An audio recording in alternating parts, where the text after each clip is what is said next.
my bookish friends, my name is Alex and welcome to my booktube channel. I am really glad that you are here today for my very first ever bookshelf tour.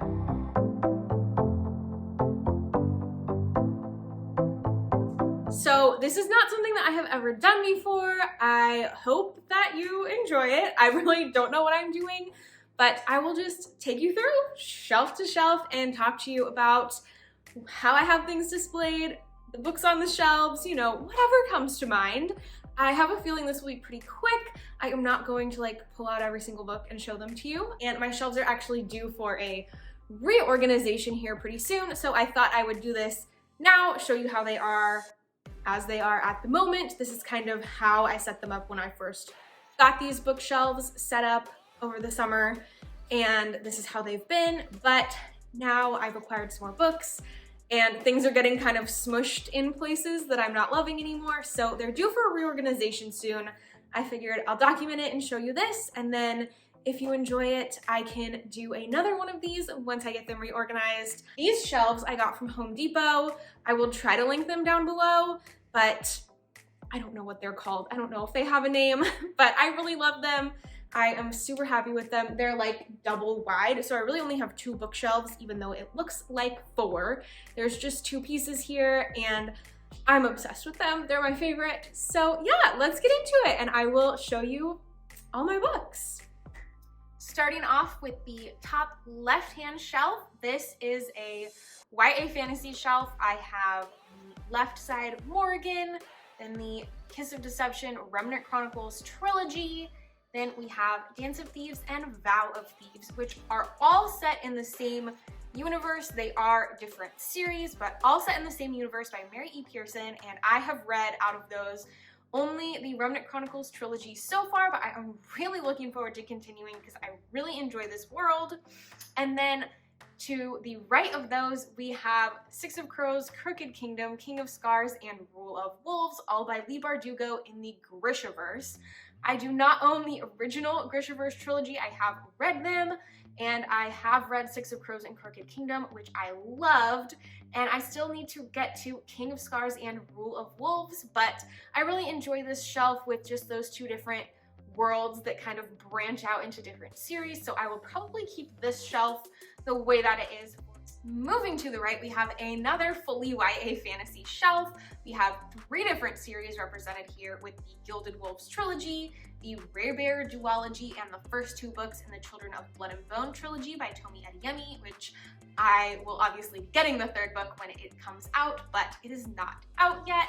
Of these, I have read the Rare Bear duology and the first 2 books of Children of Blood and Bone. I have not yet read the Gilded Wolves trilogy, and I desperately want to. This is one of the ones that I included in my books that I think I'm going to give 5 stars, and I can't wait to read those. I think this next shelf used to be one of my favorites aesthetically, but as I've acquired more books, this shelf has gained more books and kind of lost its original aesthetic design, which was blacks, golds, and reds. I thought that was super beautiful together, but now we've added some blue and some more silvery cool tones to the left-hand side over there, and it's just getting a little less cohesive. So this shelf I will want to change up and try to get back to that black and gold and red color scheme because it was so beautiful to start out with, and I have some really beautiful books on this shelf. I do have a special edition of Spells for Forgetting.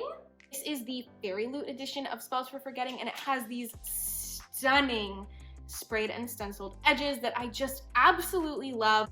Other special editions on this shelf are the Bookish Box Book of Night and the Barnes & Noble special edition of Foul Lady Fortune, which has the burgundy sprayed edges, and it is so beautiful. I love the gold colorway that Barnes & Noble did for that book. So I do really enjoy this shelf, and I do think I will try to get back to that original color scheme when I redo that.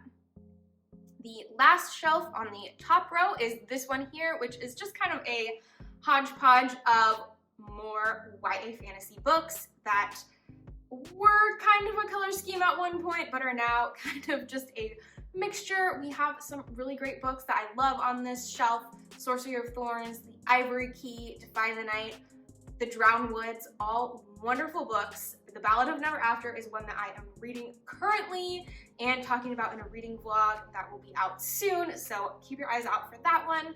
We also do have a special edition. We have The Ballad of Never After signed Barnes & Noble edition, but we also have the Drowned Woods illumicrate edition. And this one is just stunning, again with beautiful stenciled edges and a gorgeous foiled case. I just am a huge fan of this book, and I am so happy to have that special edition of it. Let me know, do you guys display your special editions with the stenciled edges out, or do you display them cover out? How do you decide what part of a special edition to display? Because I have thought for a while about doing a stenciled edges shelf, but I just don't know that I have enough stenciled edges to make it work. But I love seeing when people display them that way. So let me know what you do and what you like on your shelves. Back over to the left on the next shelf down, we have my bright colors shelf, which brings me so much joy. I really love how this one looks. We have some paperback romance, some hardback romance. We have one literary fiction, the Barnes & Noble Book Club edition of Other Birds by Sarah Addison Allen, which I just thought the colors went well here, so that's why it ended up here.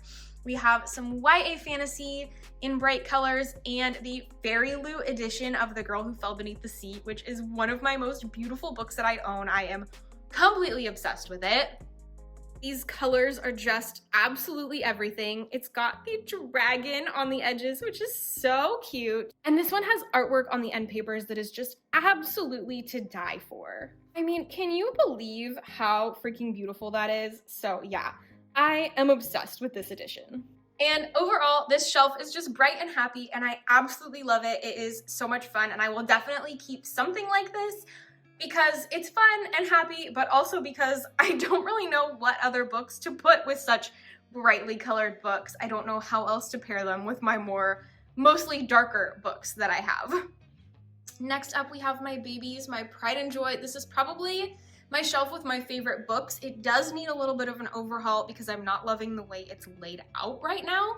But we have this gorgeous art print by Book Babe Designs on Instagram. I'm obsessed with her artwork, and this piece was one that I just absolutely had to have. This may end up getting hung on the wall pretty soon here, but I needed it to fill the space on my bookshelves at the time that I put it here. And it is just this stunning open book with these like fantasy lands inside of it, and I'm obsessed. It's so beautiful. Then we have a Once Upon a Time candle, which I got at my local indie bookstore by Get Fictional. I really like that candle. It's so cute. I've never lit it because I don't want it to run out. I just think it's adorable, and I love having it on my bookshelf. Then we have my illumicrate edition of Little Thieves, which I bought secondhand because I am so obsessed with this edition. I think it is one of the most beautiful books I have ever seen, and that is because of this alternative hardcover case artwork that was done by the author Margaret Owen herself of the characters, and I think it is so stunning and cool. Here is a closer look at that, and I love how illumicrate put the title on this one so that it can be displayed without the dust jacket. I just think that's the best. We have these gorgeous stenciled edges. On the back, we have additional character artwork. I just think this case is the most beautiful hardcover case ever. Zero regrets of buying that secondhand, even though I already owned the standard edition of the book. I love this edition. It is so beautiful. And my other favorite edition, which is why it ended up on this shelf is kind of the height that's like eye level for me. So that's why some of my favorite books go here. And my favorite book of last year was River Enchanted by Rebecca Ross. And I was able to get my hands on a secondhand edition of the illumicrate edition of this book, which is absolutely stunning. We have this completely redesigned dust jacket with gold foiling, which is beautiful. We have these flower sprayed edges, which I just freaking love. We have beautiful red foiling on the hardcover case and stunning end pages of our main characters, Jack and Adara. So again, that is a book that I own 2 copies of, and I have absolutely zero regrets. I love both the standard US hardcover and this illumicrate edition. It is just stunning, and I am so glad that I own it. I did not get the matching edition of A Fire Endless, but honestly, I like the edition of A River Enchanted more, and I'm just happy to have it to display on my shelves because these are some of my favorite books. This next shelf is a bit of a hot mess at the moment and definitely needs an overhaul when I go to redo my shelves. This started off as a dark academia shelf and it was working really well until I started getting new books.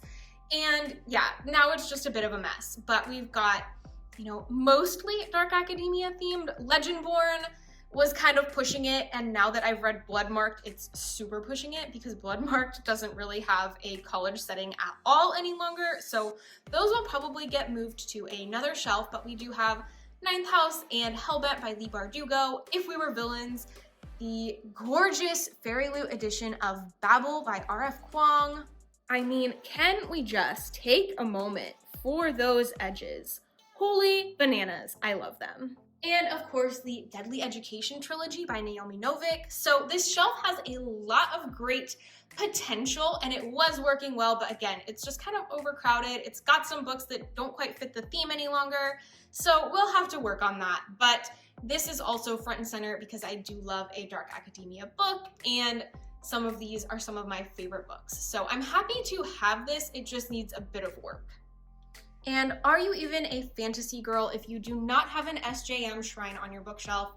I don't know, you probably are, but I have an SJM shrine and I'm not even a huge SJM fan, but we've got the first 2 books in the Crescent City series that are out. We have a Bookish Box Lunathian candle for Crescent City. We have the entire paperback series of Throne of Glass, as well as the box that all of the Throne of Glass themed items from the Bibliovert podcast came in. It says All Roads Lead to Terrasen on it, which I just think is so cute. It is one of the kingdoms from the Throne of Glass series, and I also have an All Roads Lead to Terrasen candle by Shop August Alchemy up there. So this one is definitely a theme, a vibe. This one works well, and it will probably stay the way that it is because I'm really happy with the way all of those things go together. They all make sense. They're all Sarah J. Maas. Nothing really more to say with that, but I do really like this shelf. Getting lower here and moving into more of the paperbacks. This shelf is kind of over to the left behind a chair, so this is where we start to get into some of my books that I didn't care to display quite as much. However, the rest of this level off to the right is still more hardbacks. So this is the first one where we've got a little bit of paperback mixed in, aside from the romance paperbacks that are right above this.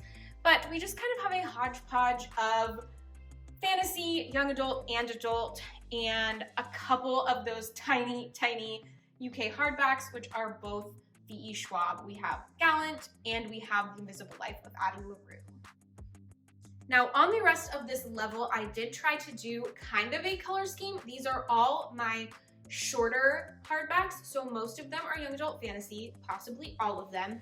These are kind of that smaller size hardback, but I did try to kind of do a color scheme that I liked. It's not necessarily rainbow because that's not totally my vibe for my shelves, but I do like the way some of these colors work together. However, there does need to be a bit of shuffling that happens, but this one, obviously, we've got some whites, some blues and blacks, yellow, green, and moving slowly towards the purple. But yeah, I really like the way the colors on this shelf kind of mesh together. And of course, I've got some of my favorite cover designs facing outward. We've got The Darkening, which I just think that cover is absolutely stunning, so beautiful. And then Dreams Lie Beneath also has another really beautiful cover that I love. Continuing on with those shorter hardbacks, we have kind of continuing from the purple that we ended on the last shelf and moving into some purples, blues, pink, red, and then some darker colors. And I, again, really enjoy the way that some of these colors work together. However, as I continue to add books, I'm needing to rearrange things and move some things around a little bit to get it back to a more cohesive look. But we have some more beautiful covers facing outward here. We have the Owlcrate edition of Violet Made of Thorns, which I think their alternative cover is absolutely stunning. Honestly, I didn't really enjoy the original cover to that one, so I'm really grateful to have this beautiful alternative cover. It also has foiled end pages. They look like this, and I just think they are everything. And we have Anatomy: A Love Story. This one I think will get a little bit of an overhaul because the color cohesion is kind of falling apart a little bit at this point. And the last of the little hardback shelves is mostly black with some red in there. And then I have this box on here, which is just kind of a keepsake box for me and my husband. There are a lot of special items in there, including the booklets that we wrote our wedding vows in and other things like that. And this box was given to me at my bridal shower by my mother-in-law, so I love having it displayed out here on my bookshelves. Hopefully I don't run out of room for it soon, but if I do, I may need to find somewhere else to display it. But for now, it goes here and I really like having it there. Now we're hitting the bottom two shelves, and I honestly don't know if anyone is even going to be interested in what's down here because these shelves are kind of a mess, and most of the books that are on them I would rather move into my office where we have some extra bookshelves, and once I have enough books that are newer that I'm excited about, I will end up moving a lot of these out of here and no longer keeping them on my main bookcase, but here they are. So I will tell you about them anyways. This shelf we are moving into almost all paperbacks, and this one has a lot of books from my college years when I was an English major. Any of the books that I decided to keep from what I read in college are on this shelf. We also have a lot of historical fiction and some Christian romance on this shelf. So a bit of a mishmash hodgepodge going on. You know, we have some of my newer books, the Kristen Hanna and the Henna Artist are newer, but a lot of these are books that I bought secondhand when I first got back into reading and still haven't read yet, or things from college. So yeah, definitely a random shelf and something that I would like to rework eventually. Here we have a stack of poetry underneath that red candle, and we have my Harry Potter books. Nothing much else to say here. I took a poetry class in college and kept some of those, and I'm happy to have that stack, but again, I don't know that it totally belongs out here because I really don't pick those up often. This next shelf, I have my C.S. Lewis, which is the Chronicles of Narnia, and then a couple other of books by him. My favorite being Till We Have Faces, which is a Greek mythology retelling, and it is so good. Absolutely love that one. And then we have my Feyre Candle by Books and Reverie.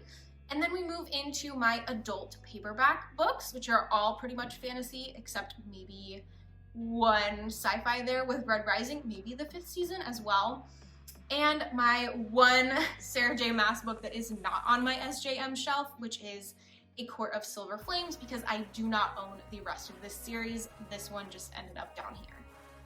And the last one on this level is my YA paperbacks, along with The Night Circus, which I realized I should probably move over to the adult paperbacks, but I used to have that one facing out because it is one of my favorite books. And then down there on the end, we have my 2 cozy mystery books that I own.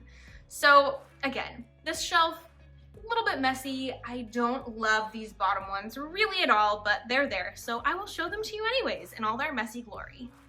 We have made it to the bottom and we are at a funky angle, but we are going to deal with it because again, these are going to go by quickly. I don't have a ton to say. This is all nonfiction. Know My Name, which I really need to read soon. I'm really looking forward to reading that one. I enjoy studying the Enneagram, so there's some Enneagram down here. We have Save the Cat Writes a Novel, which is about novel writing, and STORYGRAPH, which I am really excited to hopefully use some more this year and start writing again. And then a lot of books on marriage, a lot of books on Christianity and life in the church. This next one over is more nonfiction. Again, a lot of Christian fiction, a lot of theological Bible study tools that I love, like the Vine's Dictionary. And then we have some more C.S. Lewis down here from a class that I took in college on C.S. Lewis and his friends. So I really love that book, The Fellowship, The Literary Lives of the Inklings, that goes into J.R.R. Tolkien, C.S. Lewis, and their friends that they wrote with. I just think that is really fascinating.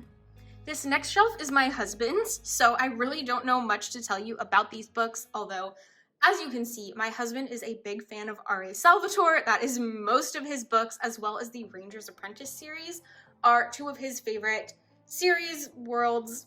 I don't totally know, but let me know if you'd be interested in a video of me reading some of my husband's favorite books and discussing them with him, because that is an idea that I've had kind of brewing in the back of my mind, and he's been wanting me to read some of his books for a while because he does read a lot of the books that I recommend to him, and I've yet to read any of these. And lastly, we have the books of my youth. These are the books from childhood, middle school, high school that I decided to keep. And so while a lot of these hold a special place in my heart, they are maybe not all the best books. Some of them are really great. The actually Land of Elion books are what got me back into reading during 2020. I decided to randomly pick them up again one day. Those are middle grade books and they're so good. I really love them. I'm glad that I held on to them. Princess Academy is always a winner. We have the City of Bones trilogy and Clockwork Angel, which Clockwork Angel will probably be moving to a higher shelf because I am getting back into Shadowhunters. You guys, my moment of shame, I have to tell you about one of my absolute favorite books from high school, which is Wings by April and Pike. Did anyone else read this? Please, if you did, tell me and please discuss it with me because I always find it hilarious telling people about this book that I loved in high school about a girl who found out she was a plant. And I know this book is not amazing, but I cannot get rid of it because I loved it so much and the nostalgia is a million. So maybe I'll have to reread this at some point. Thank you so much for hanging out with me for this kind of chaotic, awkward bookshelf tour video. If you enjoyed it, please give it a like and let me know in the comments how you display your special edition books or how you think I should display mine, any suggestions that you have for me as I rearrange my shelves, as well as any of those nostalgic YA books on that last shelf if you've read them. Let me know. I would love to talk to you about them. Subscribe to my channel if you have not already, and thank you to the viewer who recommended this video, asked for it in the comments. If there are other videos that you would like to see from me, comment them, let me know. I may end up doing them. This was an idea from a viewer and I had a blast filming it. I am super out of breath now, so I'm gonna go and I will talk to you all in the next video. Bye, friends.